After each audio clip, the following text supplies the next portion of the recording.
الذي باركنا حوله. رب تبارك وعز أسرى برسوله صلى الله عليه وسلم من مكة إلى المسجد الأقصى، ثم أما بالأنبياء في المسجد الأقصى، ثم عرج إلى ربه عز وجل فكان قاب قوسين أو أدنى. Hadirinkumullah, Allah SWT dalam firman-Nya menyebutnya artinya Masjid Allah yang telah memperjalankan hamba-Nya pada malam hari dari Masjid Haram ke Masjid Aqsa yang berkait sekelilingnya. Dan sudah menjadi kehendak Allah SWT. Allah SWT memberangkatkan Nabi SAW dari Mekah kemudian ke Masjid Aqsa, dan di sana Nabi SAW imami para nabi, dan dari situ Allah SWT memberangkatkan Nabi ke Sidratul Muntaha. Inilah sebuah perjalanan ibadah yang Allah istimewakan kepada Nabi Muhammad SAW. فكان المسجد الأقصى معقلا أساسيا وكبيرا للمسلمين، فكانت وجهة المسلمين في بداية الأمر واتجهوا قبلتهم الأولى إلى المسجد الأقصى. إن هذا يدل على عظيم الأمر وكبير الأجر عند الله عز وجل في المسجد الأقصى. Dan Allah SWT telah menentukan Masjid Al-Aqsa sebagai kiblat pertama kaum muslimin. Ini sebagai bukti bahwa negeri itu negeri yang berkah, negeri yang agung, yang Allah istimewakan dibandingkan negeri-negeri yang lainnya. ثم بعدها جاءت التضحيات والمقدمات حتى أن الكفار قد أعلنوا حربهم على الإسلام ولا غرابة في هذا. فمن بادئ الدعوة الإسلامية إلى رسول الله صلى الله عليه وسلم أعلنوا الحرب على رسول الله، وكذلك أعلنوا الحرب على دين الله. فما كان من النبي عليه السلام إلا أن صبر وجاهد وتحمل في سبيل هذه الدعوة. Dan di awal perjuangan Rasulullah SAW, Rasulullah menghadapi tantangan dari orang kafir yang mengumumkan perang kepada Rasulullah SAW. Mereka memerangi Nabi SAW, namun Rasulullah SAW tetap sabar dan terus berjuang meniti jalan perjuangan ini, jalan dakwah ini tanpa menyerah. Dan ini menjadi contoh bagi kita untuk selalu sabar dalam menghadapi ujian dan tantangan dari musuh-musuh Allah SWT. المسجد الأقصى عاش في أسر الصليبيين أكثر من 90 عام حتى جاء عمر بن الخطاب وصلاح الدين ففتحوا المسجد الأقصى وحرروه من دنس الاحتلال ومن دنس الكافرين. Dan Masjid Al-Aqsa dulu pernah dalam cengkraman pasukan salib 90 tahun lamanya. Kemudian setelah itu dibebaskan oleh Umar bin Khattab dan Salahuddin Ayyubi. Dan demikian begitulah sampai akhirnya Allah SWT membebaskan negeri Palestina, Masjid Al-Aqsa dari cengkraman Zionis Israel. فحرر صلاح الدين المسجد الأقصى ونحن الآن في صلاح لهذا الدين حتى نحرر المسجد الأقصى الذي نحن نسعى إلى تحريره ليل نهار من كندنس اليهود الغاصبين. Dan Salahuddin Ayyubi telah membebaskan negeri Palestina, Masjid Al-Aqsa dari cengkraman para penjajah. Dan kita pun hari ini sedang berusaha untuk membebaskan negeri itu dari cengkraman penjajahan Zionis Israel. فالمسجد الأقصى موجة الصادقين وقبلة المؤمنين وتاريخ المجاهدين. Dan Masjid Al-Aqsa menjadi titik perjuangan, fokus perjuangan para pejuang, dan menjadi kiblat kaum muslimin semuanya. فما يكون منا إلا كما قال الرسول صلى الله عليه وسلم حينما سألته ميمونة قال لها لا تشد الرحال إلا إلى 3 مساجد، فقال المسجد الحرام والمسجد الأقصى ومسجدي هذا. Rasulullah SAW bersabda yang artinya tidak disunahkan pada kaum muslimin untuk berziarah kecuali ketiga tempat, yaitu Masjidil Haram, Masjidil Aqsa, dan Masjid Nabi SAW. Inilah yang dipesankan Nabi SAW kepada kita kaum muslimin semuanya. فقالت ميمونة وإذا لم يستطع أحدنا الصلاة في المسجid الأقصى. Kemudian Maimunah, salah sahabat, bertanya kepada Rasulullah, "Ya Rasulullah, kalau kami tidak bisa sholat di Masjid Al-Aqsa, apa yang kami lakukan?" فماذا نفعل ذلك يا رسول الله؟ يستطيعون. Kalau kamu tidak bisa sholat di sana, maka kirimlah minyak yang dengan minyak itu bisa menerangi lilin-lilin di sekitar Masjidil Aqsa. إذا المسجد الأقصى في عامنا هذا هو محاصر من اليهود ولا يستطيع أحد من الفلسطينيين الدخول إلى المسجد الأقصى إلا بصعوبة كبيرة جدا. Dan hari-hari ini Masjidil Aqsa dicengkram dalam genggaman penjajahan Israel. Dan masuk ke sana penuh dengan perjuangan dan tantangan yang luar biasa. Dan ini membuktikan betapa kaum muslimin terus berjuang ingin memerdekakan negeri Palestina dan Masjidil Aqsa. إن للمسجد الأقصى أبوابا كثيرة لكن هذه الأبواب لا زالت مغلقة ولا يستطيع أحد الدخول إلا عن طريق اليهود. 15 بابا للمسجد الأقصى. في المسجد الأقصى ساحة كبيرة 15 بابا كلها مغلقة ما عدا 5 من الأبواب.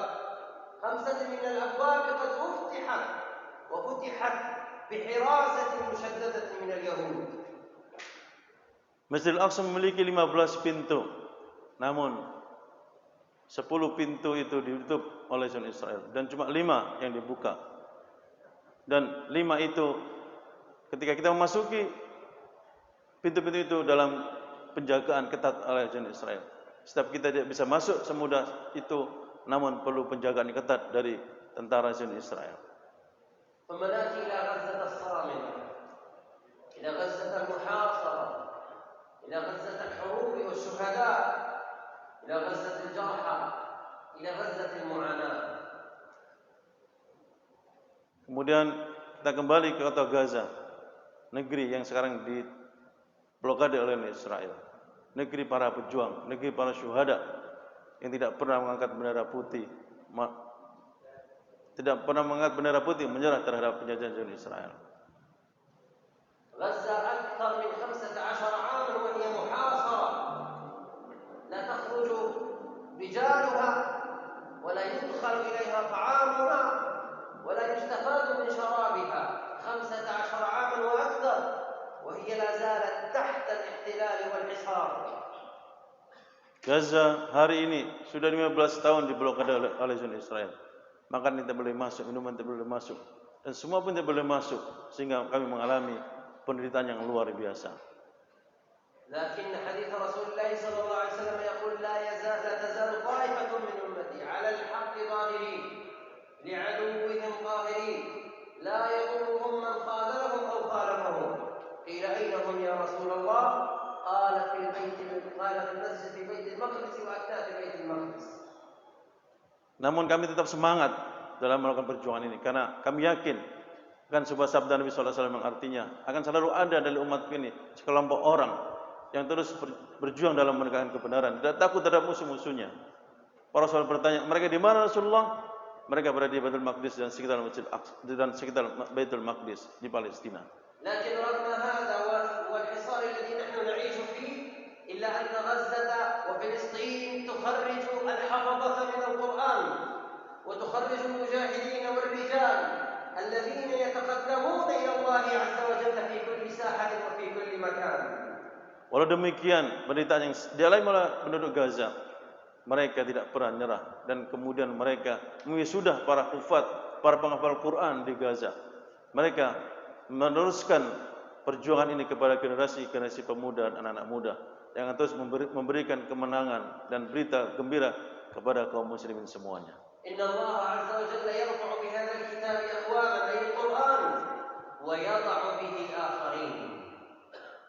Dan ketika kita berpegang teguh dengan Al-Quran, maka Allah mengangkat derajat kaum muslimin. Dan sebaliknya, ketika kita merendahkan Al-Quran, maka Allah merendahkan kita semuanya kaum muslimin. فلذلك كان الصحابة كلهم يتميزون ويتكاتفون في هذا القرآن من أجل أن يعملوا بما علموا وبما حفظوا في ذلك القرآن. Dan para sahabat menjadi contoh teladan terbaik dalam memahami Al-Quran, dalam mengamalkan Al-Quran dalam kehidupan mereka sehari-hari. وإن من إجلال الله عز وجل وتعظيم الله تبارك وتعالى أن تحترم وأن تجل وأن تعظم وأن تقدر من يحفظ ويعمل بالقرآن. Dan Allah SWT selalu mengangkat derajat, menghormati orang-orang yang menghafal Al-Quran. Mereka yang menghafal Al-Quran, mencintai Al-Quran, Allah akan jaga mereka dan Allah hormati mereka. إذا لم تكن من الحافظين لكتاب الله فكن من الذين يساعدون في حفظه ومن الذين يقدمون الخير لكي يحفظوه فإنك تحصل على أجر من يحفظ القرآن كأنك قد حفظت القرآن. Kalau kita tidak bisa menghafal Al-Quran, minimal kita memberikan dorongan dan memberikan bantuan kepada mereka yang suka menghafal Al-Quran.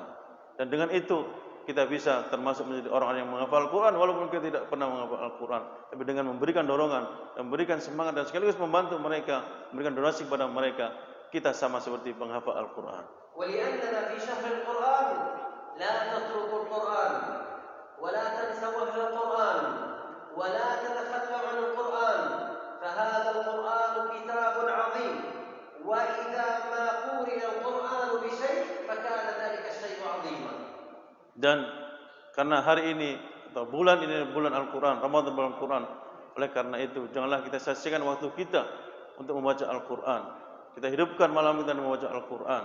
Dan sesuatu itu ketika digabungkan dengan Al-Quran, maka sesuatu menjadi yang agung di sisi Allah Subhanahu wa taala.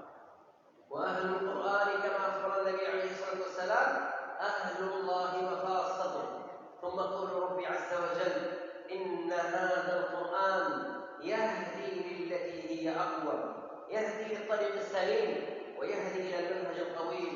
هذه غزة وهذه أندونيسيا وهذا هو القرآن فإن الله عز وجل يطلع إلى قلوبنا ويعلم صدقنا وينصرنا الله عز وجل بدعائكم وبجهادكم وبصبركم وبإخلاصكم. نسأل الله عز وجل أن يوفقنا وإياكم. Dan kami yakin dengan Al-Quran memberikan petunjuk kepada kami. Dengan Al-Quran memberi kekuatan kami untuk menghadapi tentara jihad Israel. Dengan Al-Quran Allah memberikan petunjuk kepada orang yang lurus. Dengan Al-Quran Allah berikan kemenangan kepada kita semuanya. Oleh karena itu, berketeguh dengan Al-Quran, kita akan mencapai kejayaan dan kejayaan di negeri dimanapun kita berada. Barakallahu li wa lakum fil Qur'anil 'azim wa ja'alana min ahli ta'atihi wa qurbihi wa mawaddatihi wa jazakumullahu 'anna kulla khair. Wassalamu alaikum warahmatullahi tabaraka wa ta'ala. Pesan terakhir beliau, semoga Allah Ta'ala menjadikan kita orang-orang yang menghafal Al-Quran dan mencintai Al-Quran.